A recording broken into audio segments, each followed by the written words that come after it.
Hello everyone, welcome back to online study. आज हम इस वीडियो में बात करने वाले हैं प्रतियोगिता दर्पण मार्च 2023 के सार संग्रह के बारे में। और इससे पहले हमने दो वीडियो अपलोड किया, अप्रैल और मई के का जो सार संग्रह वो हमने अपलोड कर दिया। अगर आपने उसको नहीं देखा है तो ज़रूर चेकआउट कर लीजिएगा। तो ज़्यादा समय ना लेते हुए चलिए इस वीडियो को शुरू करते हैं। सबसे पहला प्रश्न देखिए, जो कि भारतीय इतिहास एवं संस्कृति से दिया जाता है। क्या कह रहा है, चलो इसको थोड़ा सा और हम बड़ा कर लेते हैं। वर्ण व्यवस्था से संबंधित पुरुष सूक्त मूलतः पाया जाता है किसमें? तो पुरुष सूक्त ऋग्वेद से संबंध है, ये ध्यान रखिए। वैदिक साहित्य का सही क्रम क्या है? तो वैदिक संहिताएं, ब्राह्मण, आरण्यक और उपनिषद, ये जो कि सही क्रम है। तो इसको इसी क्रम में आपको याद रखना। महाजनपद युग के 16 जनपदों का नाम बौद्ध साहित्य में प्रायः उल्लेख मिलता है। उनमें से किन जनपदों के नाम पाणिनि की अष्टाध्यायी में उल्लेखित है? तो पाणिनि की अष्टाध्यायी में मगध, अस्मक और कंबोज, ये ध्यान रखना है। शतपथ ब्राह्मण में उल्लेखित राजा विदेह माधव से संबंधित जो ऋषि थे वो कौन है? तो ऋषि गौतम राहुगढ़। ठीक है, ऋषि गौतम राहुगढ़। मैत्रेय संहिता का संबंध किससे? तो मैत्रेय संहिता का जो संबंध है वो यजुर्वेद से। यजुर्वेद से उत्तर वैदिक काल में किन राज्यों को आर्य संस्कृति का धूर समझा जाता था? उत्तर वैदिक काल में किन राज्यों को आर्य संस्कृति का धूर समझा जाता था? कुरु और पांचाल। ये मोस्ट इंपॉर्टेंट प्रश्न है, कुरु और पांचाल। अलाउद्दीन खिलजी ने जब 1296 में देवगिरी पर आक्रमण किया, उस समय वहाँ के शासक रामचंद्र था, जो यादव वंश का था। यहाँ से देखिए घुमा घुमा कर क्वेश्चन हमेशा पूछ जाता है, कभी ईस्वी पूछ जाता है, कभी देवगिरी का जो शासक है वो पूछा जाता है रामचंद्र, और कभी वंश पूछा जाता है। तो ये तीनों चारों क्वेश्चन आपको अच्छे से याद रखना है। अगला प्रश्न है कि किस युद्ध में जीतने के उपरांत बाबर ने खजाने का मुंह अमीरों, सगे संबंधियों आदि के लिए खोल दिए और इस उदारता के लिए उसे कलंदर की उपाधि दी गई थी? और ये जो कलंदर की उपाधि उसको मिली कब? पानीपत के प्रथम युद्ध 1526 में विजय के उपरांत। आगे बढ़ते हैं। अकबर के शासनकाल में महाभारत का फारसी अनुवाद किया गया था, वह किस नाम से जाना जाता है? तो महाभारत का फारसी अनुवाद जो है वो रजनामा के नाम से जानते हैं, रजनामा। नेक्स्ट क्वेश्चन है कि साकी मुस्तईद खां की रचना महासिर ए आलमगीरी को किसने मुगल राज्य का गजेटियर की संज्ञा दी थी? मुगल राज्य के गजेटियर का संज्ञा जदुनाथ सरकार ने दिया था। मोस्ट इंपॉर्टेंट, एकदम वीवीआई प्रश्न है, याद रखिएगा। इसके बाद हमारा जो नेक्स्ट पॉइंट बनता है, राष्ट्रीय स्वतंत्रता आंदोलन से जुड़े जो घटना है वो नेहरू कांग्रेस द्वारा संयुक्त भारत के अपने आदर्श को त्याग करके विभाजन की बात स्वीकार करने का जो प्रमुख कारण क्या था? तो प्रमुख कारण ये था कि कांग्रेसी नेताओं ने अनुभव किया कि गृह युद्ध की अपेक्षा विभाजन श्रेयकर होगा। 1940 में किस वायसराय ने अगस्त प्रस्ताव को प्रस्तुत किया? तो अगस्त प्रस्ताव लॉर्ड लिथगो के समय में आया था, और लॉर्ड लिथगो के समय में भारत छोड़ो आंदोलन की घटना भी घटी थी, जिसमें गांधी जी ने करो या मरो का नारा दिया था। गांधी जी के विरोध के बावजूद सुभाष चंद्र बोस का कांग्रेस का अध्यक्ष किस वर्ष चुना गया? सुभाष चंद्र बोस का कांग्रेस का अध्यक्ष, जो कि 1939 में त्रिपुरी अधिवेशन आप जानते हैं। आगे बढ़ते हैं। अगला है कि स्वदेशी आंदोलन सबसे पहले कब प्रारंभ हुआ? स्वदेशी आंदोलन सबसे पहले जो कि बंगाल विभाजन के विरोध में स्टार्ट हुआ था। किसने कहा था कि मेरे बालक नहीं, तुम एक भारतीय प्रथम हो और उसके बाद एक मुसलमान हो? मोहम्मद अली जिन्ना ने कहा था, मोहम्मद अली जिन्ना ने। हंटर कमेटी की नियुक्ति सरकार द्वारा किस घटना की जांच के लिए की गई थी? तो जलियांवाला बाग हत्याकांड की जांच के लिए की गई थी। 1928 में हिंदुस्तान सोशलिस्ट रिपब्लिक एसोसिएशन की स्थापना कहाँ की गई? दिल्ली में। दिल्ली में किया गया था। 1942 में आंदोलन में डॉक्टर राजेंद्र प्रसाद को किस जेल में कैद किया गया? बांकीपुर जेल में कैद किया गया था। बांकीपुर जेल में कैद किया गया था। अगला प्रश्न है कि वह व्यक्ति जिसने 4 अप्रैल 1919 को दिल्ली की जमा मस्जिद के प्रवचन मंच से हिंदू मुस्लिम एकता के भाषण दिया था, वे कौन है? तो स्वामी सहजानंद, स्वामी श्रद्धानंद है, स्वामी श्रद्धानंद। अगला प्रश्न देखते हैं। नेक्स्ट क्वेश्चन है कि समय आ गया है कि जब सम्मान चिन्ह हमारी शर्म को अपमान के अपने असंगत संदर्भ में चमका रहे हों, और मैं अपनी ओर से सभी विशिष्ट उपलब्धियों से वंचित होकर के उन देशवासियों के साथ खड़ा होना चाहता है जो अपनी तथाकथित नगण्य के लिए अधोगति झेलने के दायी हैं, जो मनुष्य के उपयुक्त नहीं। यह वक्तव्य जो किसका है? तो इतना बड़ा वक्त तो आपको याद रखने की भी ज़रूरत नहीं है। रविन्द्रनाथ टैगोर याद रखिए, याद रखने की ज़रूरत बिल्कुल भी नहीं है, ठीक है। चलिए आगे बढ़ते हैं। भारतीय राज्यव्यवस्था एवं संविधान। व्यक्तिगत स्वतंत्रता के अधिकार को सुनिश्चित करने के लिए नागरिक किस अधिकारी के पास जा सकता है? तो सर्वोच्च न्यायालय और उच्च न्यायालय दोनों के पास। सर्वोच्च न्यायालय जो कि 32 और उच्च न्यायालय 226। किसका कथन है कि अनुच्छेद 356 एक मृत पत्र की भांति रहेगा, इसका उपयोग अंतिम साधन के रूप में कार्य होगा? डॉक्टर भीमराव अंबेडकर। केंद्र शासित प्रदेश लक्षद्वीप के न्यायिक क्षेत्र का कार्य कौन सा न्यायालय करता है? तो केरल हाईकोर्ट करता है, केरल हाईकोर्ट। सुप्रीम कोर्ट के मुख्य न्यायाधीश के रूप में कार्य करने के लिए व्यक्ति को उच्च न्यायालय में कम से कम कितने वर्ष कार्य करना होगा? 10 वर्ष। किस प्रकार के विधेयक पर राष्ट्रपति को अनिवार्य रूप से बिना पुनर्विचार हेतु भेजे हस्ताक्षर करने पड़ते हैं? वित्त विधेयक पर, वित्त विधेयक पर। भारत के संविधान भारत के सुप्रीम कोर्ट को केंद्र और राज्यों के बीच विवादों का निर्णय किस क्षेत्र के तहत लेने का अधिकार देता है? तो वास्तविक न्यायाधिकार क्षेत्र के तहत। संविधान का अनुच्छेद 123 किससे संबंधित है? राष्ट्रपति के अध्यादेश से संबंधित है, जबकि राज्यपाल का अध्यादेश 213 के अंतर्गत आता है। राष्ट्रपति किस सूची के विषयों पर अध्यादेश जारी नहीं कर सकता है? राज्य सूची के विषय पर, जो कि राष्ट्रपति नहीं करते हैं। राज्य सूची पर राज्य के लोग कानून बनाते हैं। अगला है कि भारतीय संविधान में संशोधन का प्रस्ताव किस देश के संविधान से लिया गया? तो दक्षिण अफ्रीका के संविधान से। भाग 20 के अंतर्गत है। 368 के तहत संविधान में संशोधन होते हैं। भारतीय राष्ट्रीय एकता परिषद का अध्यक्ष कौन होते हैं? तो प्रधानमंत्री होते हैं। ये मोस्ट इंपॉर्टेंट रहेगा। भारत एवं विश्व के भूगोल। तो इसमें पहला प्रश्न है कि कौन सा ग्रह जो है आकार एवं द्रव्यमान की समानता के कारण पृथ्वी के बहन के रूप में भी जाना जाता है? शुक्र। वायुमंडल बोल रहा हूँ, सौरमंडल का सबसे गर्म ग्रह के रूप में जाना जाता है शुक्र को। कौन सा ग्रह घने बादल के आवरण से घिरा हुआ है, इसलिए इसे विल्ड प्लैनेट यानी घुमा हुआ ग्रह के नाम से भी जानते हैं? शुक्र ग्रह। Kilauea, Mount Rainier, Mount Shasta, Mount Hood या फिर थ्री सिस्टर्स और येलोस्टोन ज्वालामुखी कहाँ स्थित है? तो ये सभी के सभी यूएसए में स्थित है। कौन सा महासागर इस आकार का है? अटलांटिक महासागर इस आकार का है। पृथ्वी पर सबसे बड़ा और सबसे गहरा महासागर कौन सा है? तो पैसिफिक ओशियन, प्रशांत महासागर। कौन सा जलद मरुमध्य अटलांटिक महासागर को, सॉरी आर्कटिक है ना, आर्कटिक महासागर को प्रशांत महासागर से जोड़ता है? बेरिंग जलद मरुमध्य। क्षुद्र जो ग्रह है किन कक्षाओं में पाए जाते हैं? मंगल और बृहस्पति। इसको आप अच्छे से याद रखिए, हमेशा देखने को मिलता रहता है मंगल और Brihaspati. Blue mountain peak Bharat के किस राज्य में स्थित है? मिजोरम में स्थित है। वायुमंडल की सबसे ऊपरी परत कौन सी है जिसमें पृथ्वी के वायुमंडल में प्रवेश करने के बाद उल्कापिंड जल जाते हैं? तो ये है मध्यमंडल, मध्यमंडल। इसमें हम आगे बढ़ते हैं। तो यहाँ देखिए, अब इसके बाद हमारा नेक्स्ट पॉइंट बनता है कि कौन सा पड़ोसी देश अधिकतम भारतीय राज्यों के साथ अपनी सीमा साझा करता है? तो वह है नेपाल। 5 राज्यों के साथ, जिसमें हम लोग उत्तराखंड, उत्तर प्रदेश, बिहार, पश्चिम बंगाल और सिक्किम को रखते हैं। इसको याद रखने के लिए यूएस भी मैंने आपको बताया था। यू से हो गया आपका उत्तर प्रदेश और उत्तराखंड, इसका मतलब हो गया सिक्किम, और बी से बिहार और बंगाल, यानी टोटल 5 जो कि राज्य नेपाल के साथ अपनी सीमा साझा करते हैं।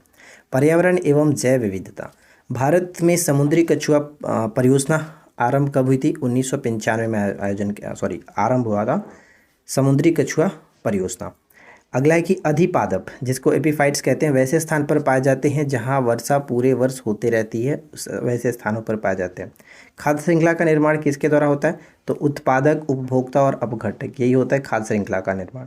मैंग्रोव वनस्पति का मुख्य घटक कौन सा है? तो राइजोफोरा। राइजोफोरा मैंग्रोव वनस्पति का प्रमुख घटक माना जाता है। किसी परितंत्र में ऊर्जा प्रवाह का सही मार्ग क्या होता है? तो उत्पादक, शाकाहारी, मांसाहारी और अपघटक, ये होता है उत्पादक, शाकाहारी, यानी उत्पादक जो होते हैं वो हरे पेड़ पौधे होते हैं, इसको कौन खाता है? शाकाहारी खाते हैं, शाकाहारी को मांसाहारी, और मांसाहारी जो कि उसके बाद अपघटक जो कि हो जाते हैं, ठीक है। उसके बाद है कि कन्वेंशन ऑन बायोलॉजिकल डाइवर्सिटी पर कब और कहाँ हस्ताक्षरित किए गए थे?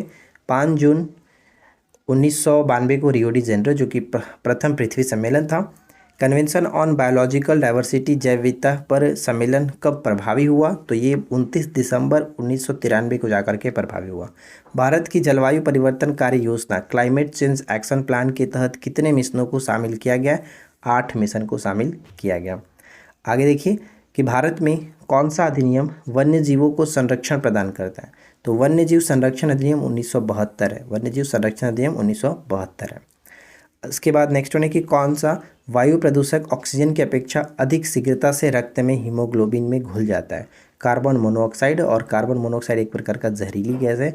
जैसे ये हम इसको इनहेल करते हैं तो ये ऑक्सीजन की प्रवाह को बंद कर देता है और थोड़ी देर के बाद घुटन जैसी होने लगेगी और उसके बाद मृत्यु हो जाएगी। ग्रीन मफलर किससे संबंधित होगा? तो ग्रीन मफलर ध्वनि प्रदूषण से संबंधित होगा, ध्वनि प्रदूषण से। ठीक है, आगे बढ़ते हैं। भारतीय अर्थव्यवस्था, इसमें कि पश्चिम बंगाल में क्या है, सल्बोनी क्यों प्रसिद्ध है? सल्बोनी आधुनिक मुद्रा नोट प्रेस के लिए फेमस है, साल्बोनी। संकुचित मुद्रा को किससे प्रदर्शित करते हैं? M1 है, M1 से सूचित किया जाता है।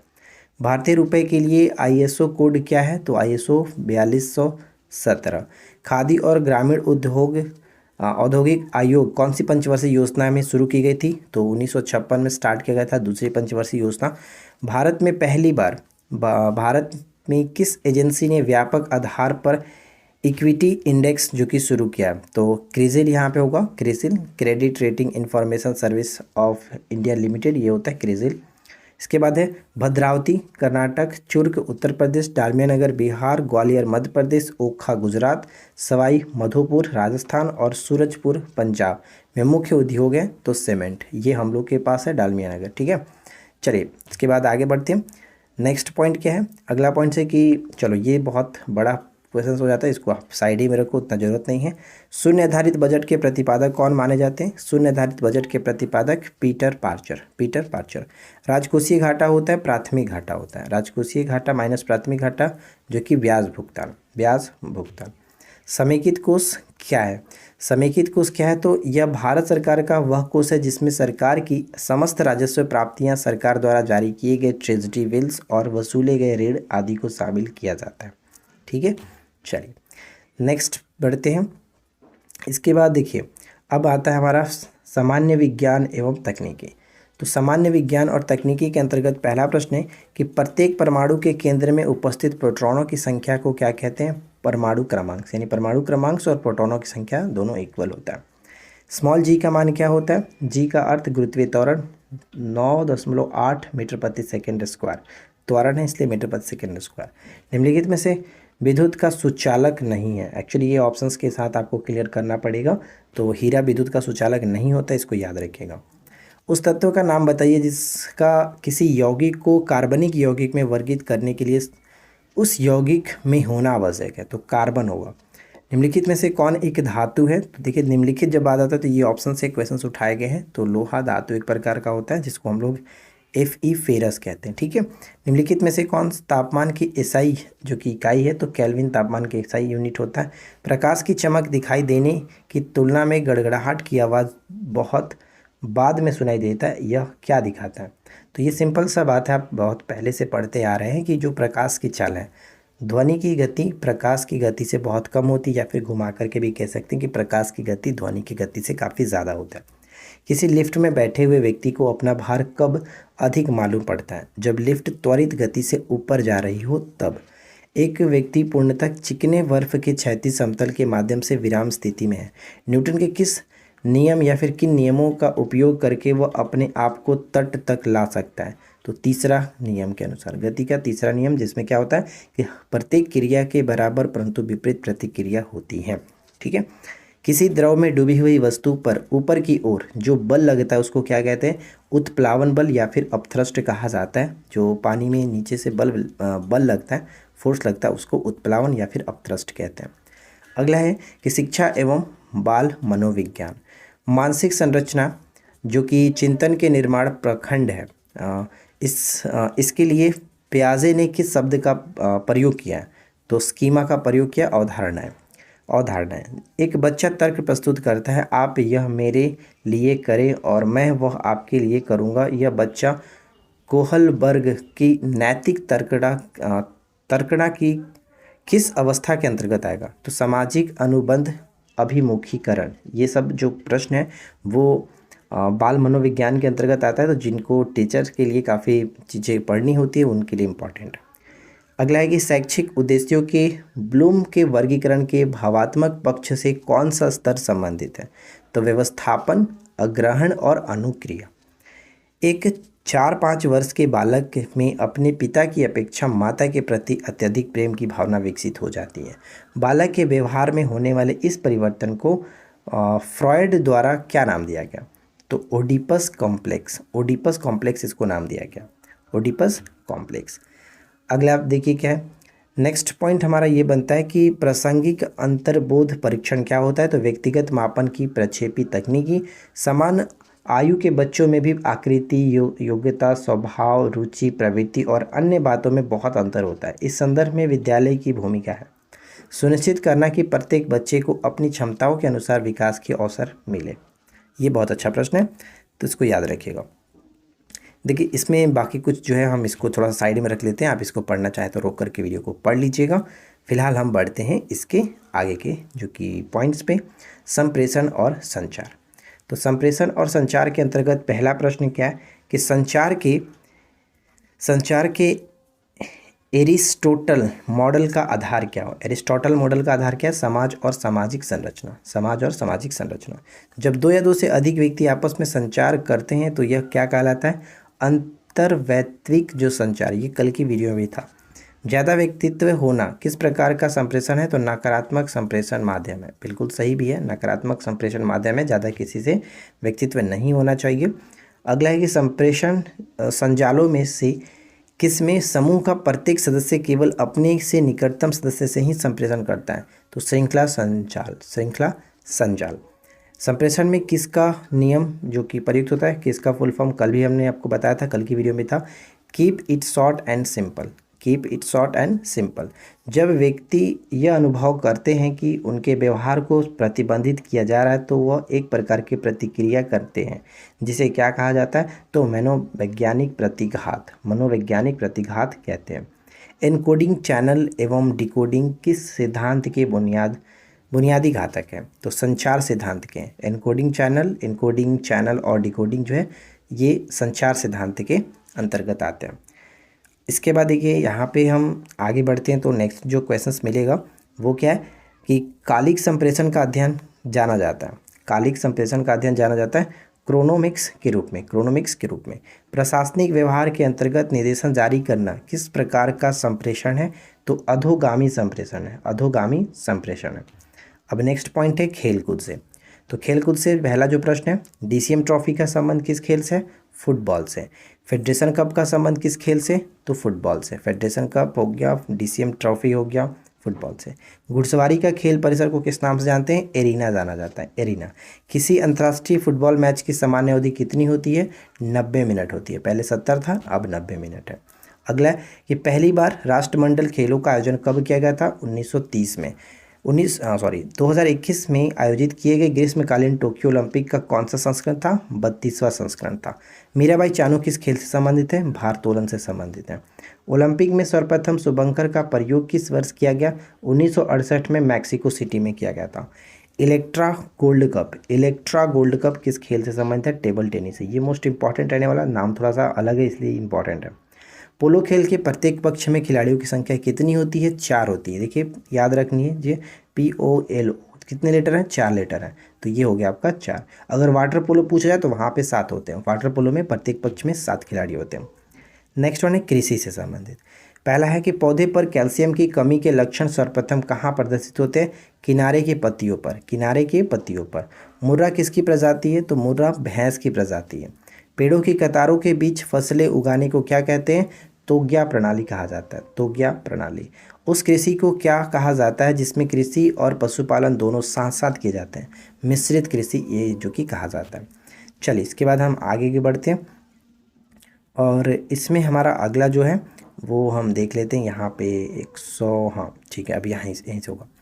अगला है कि गेहूं का काला टीक रोग, गेहूं का काला टीक रोग किसके कारण होता है? फफूंदी के कारण होता है। दलहन फसलों में कौन सा रंग द्रव्य यानी पिगमेंट नाइट्रोजन स्थिरीकरण में सहायक होता है? तो लेग हीमोग्लोबिन। पोमोलॉजी के अध्ययन करते हैं, पोमोलॉजी में अध्ययन करते हैं फलों का अध्ययन होता है, पोमोलॉजी में फलों का अध्ययन करते हैं। किसे मानव उत्पादक धान्य अन्न कहा जाता है? यानी मानव उत्पादक धान्य अन्न कहा जाता है ट्रिटिकल्स को। निषेचन के बिना फल के विकास को क्या कहते हैं? पार्थेनोकॉम कहा जाता है, पार्थेनोकॉप। निषेचन के बिना फल के विकास को पार्थेनोकॉप कहा जाता है। मधुमक्खी के लिए कौन सा कीटनाशक हानि रहित है? तो सल्फाकॉन। एंडोसल्फा जो है, सल्फान है, वो मधुमक्खी के लिए कीटनाशक हानिकारक होता है। अब इसके बाद है कंप्यूटर ज्ञान। MS वर्ड में फॉन्ट साइज़ बढ़ाने के लिए प्रयुक्त होने वाला जो शॉर्टकट है वो क्या है? तो कंट्रोल प्लस करके हम इसको बढ़ा सकते हैं फॉन्ट को। इंटरनेट मेल पता के दो भाग होते हैं, जैसे एक @ के बाद वाले भाग को क्या कहते हैं?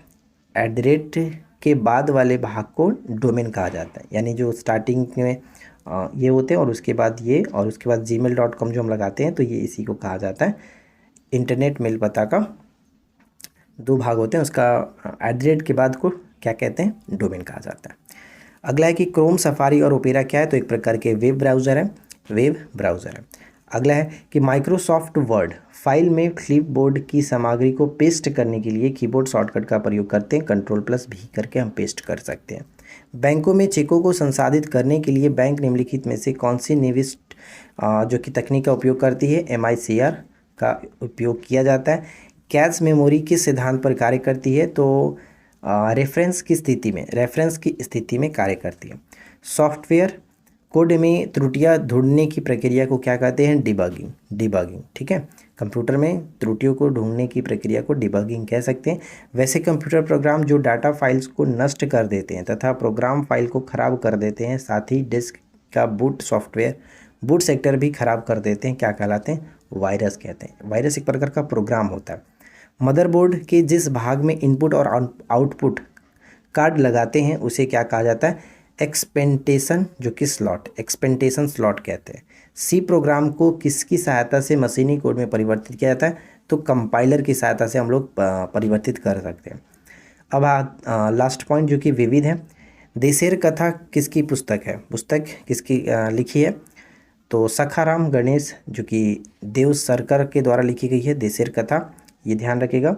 ब्रिटिश समय में इसी को मतलब कि प्रतिबंधित भी किया गया था। गोसाई दत्त मूल नाम से किस रचनाकार का है? तो गोसाई दत्त जो है वो सुमित्रा नंदन पंत जो इनका मूल नाम है। थाईपुसम त्यौहार का संबंध किससे है? तो ये तमिलनाडु में मनाया जाता है, तमिल जो समुदाय है उनके द्वारा।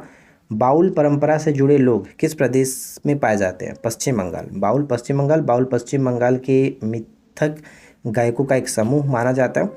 इसके बाद नेक्स्ट वन है कि भारतीय शास्त्रीय संगीत में ख्याल और तराना के संस्थापक कौन थे? अमीर खुसरो। ख्याल और तराना के संस्थापक अमीर खुसरो।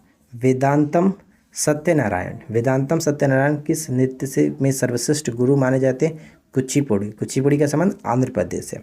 दारा सिकों ने किस सूफी सिलसिले को अपनाया था? कादरी सिलसिले को अपनाया था। निपख नामक आंदोलन किस धर्म गुरु ने चलाया था? दादू दयाल ने चलाया था। इसके बाद अगला जो कि दो लास्ट प्रश्न है। आई होप कि फ्रेंड्स आप लोगों ने वीडियो को कर दिया होगा लाइक, चैनल को कर लिया होगा सब्सक्राइब। नहीं किए तो जल्दी से कर लीजिए, क्योंकि रोज़ाना हम इसी तरह के आपको कोशिश करें कि कम से कम तो 12 मंथ का आपके सामने रखा जाए।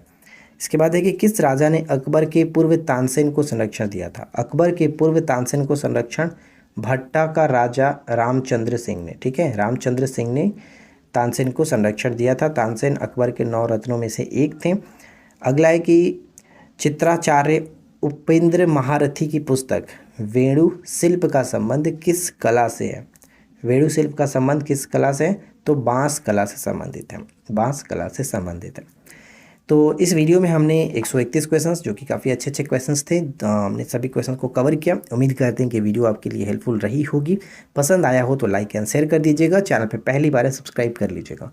जिनको पेड कोर्स ज्वाइन करना है, पेड कोर्स के लिए आप हमारे एप्लीकेशंस पे जा सकते हैं। वीडियो के डिस्क्रिप्शन में लिंक दिया गया। तो हम लोग मिलते हैं आपके साथ किसी और वीडियो में नेक्स्ट टॉपिक के साथ। Thanks for watching, keep learning, have a good day.